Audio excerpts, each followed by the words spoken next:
بھٹو صاحب کے دور میں شراب پر پابندی تھی. ضیاء الحق صاحب نے مزید پابندی لگا دی.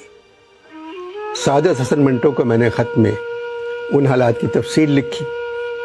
منٹو کا جواب آیا.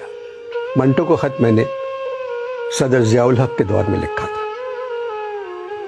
انور، زمین پر تم سے ملاقات نہیں ہوئی، مگر تمہارا خط پڑھ کر یوں لگتا ہے کہ ہماری صدیوں سے جان پہچان ہے. غالب کو جتنا تم چاہتے ہو اتنا ہی میں چاہتا ہوں. ہندوستان میں جو فلم مرزا غالب بنی تھی وہ کہانی میں نے لکھی تھی. سریا مجھے پسند تھی، مگر مجھے معلوم نہیں تھا بھارت بھوشن مرزا غالب کا کردار ادا کریں گے. تمہیں پاکستان سے محبت ہے، مجھے بھی پاکستان سے محبت تھی. پارٹیشن کے بعد عصمت چغتائی نے مجھ سے کہا، آپ پاکستان جا کر کیا کریں گے؟ میں نے کہا، عصمت، وہاں ہم ہی ہم ہوں گے. مگر میں پاکستان بننے کے 8 سال بعد دنیا چھوڑا ہے. عمر کیا تھی میری؟ 43 برس. مختلف افسانے لکھنے پر مجھے کئی دفعہ جیل ہوئی. جب بھی کبھی میں نے معقول افسانہ لکھا مجھے جیل جانا پڑا. تم نے اپنے خط میں لکھا ہے، ضیاء الحق صاحب نے شراب پر مزید پابندی عائد کر دی ہے. پاکستان میں اگر 2 لاکھ انسان شراب پیتے تھے تو دیکھنا پابندی لگنے کے بعد 2 کروڑ انسان شراب پیئیں گے. بات سنو، اگر تم لوگ چاہتے ہو کسی چیز کو ختم کرنا تو اس کی طرف دھیان دینا چھوڑ دو، وہ خود بخود ختم ہو جائے گی. دیکھو، میں نے اپنی صحت کی طرف دھیان نہیں دیا، خود بخود ختم ہو گئی. میرے پاکستان اور تمہارے پاکستان میں جو سب سے بڑا فرق ہے وہ یہ ہے، میرے زمانے میں لوگ گھروں میں نماز پڑھتے تھے اور گھر سے باہر جا کر شراب پیتے تھے.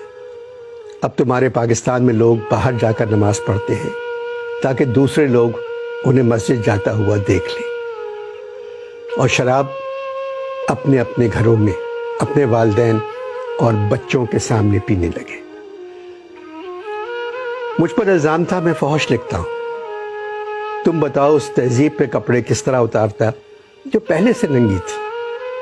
میں معاشرے میں بکھری ہوئی غلاظت پر سفیدی کرنے کے بجائے غلاظت کو دیکھتا تھا اور لکھ دیتا تھا. ان لوگوں نے ایک محلے میں لوگوں کے جانے پر پابندی لگائی. نتیجہ کیا نکلا؟ وہ محلہ تو خالی ہو گیا، مگر لاہور میں بڑی بڑی سوسائٹیاں محلہ بن گئی. میں ہیرا منڈی جا کر عورتوں سے ان کی کہانیاں سنتا تھا، وہی کہانیاں میری تحریر بن جاتی تھی. میرا دوست صرف میرا قلم تھا، مرتے دم تک اس نے ساتھ نہیں چھوڑا. میں تم سے صرف اتنا کہنا چاہتا ہوں، اس معاشرے میں جو بھی بات تمہیں گھناؤنی نظر آئے اس کے بارے میں ضرور لکھنا. اور مجھے بہت سو نے بتایا ہے تم لکھتے بھی ہو اور منہ پر بھی کہہ دیتے ہو. انور، میں نے کبھی جھوٹ نہیں بولا. تمہارے یہاں کوئی سچ نہیں بولتا. طوائفوں سے میری دوستی صرف اس لیے تھی کہ وہ سچ بولتی تھی. جو کچھ ان پہ گزرتی تھی وہ بیان کر دیتی تھی. مجھے اپنے کرداروں سے ہمیشہ محبت رہی اور تمہارے ملک میں بسنے والے جاہلوں کو نفرت، جبکہ اکثر ان جاہلوں سے میری ملاقات اسی محلے میں ہوتی تھی. تم نے لکھا ہے، میں اردو ادب کا سب سے بڑا افسانہ نگار ہوں. مجھے صرف ایک بات کی خوشی ہے، جس دن میرا انتقال ہوا اس دن تعزیت کرنے والوں کا ہجوم میرے گھر پہ نہیں تھا. یہی سچے اور بڑے ادیب کی پہچان ہے. سچ پر مرنے والا تمہارا منٹو.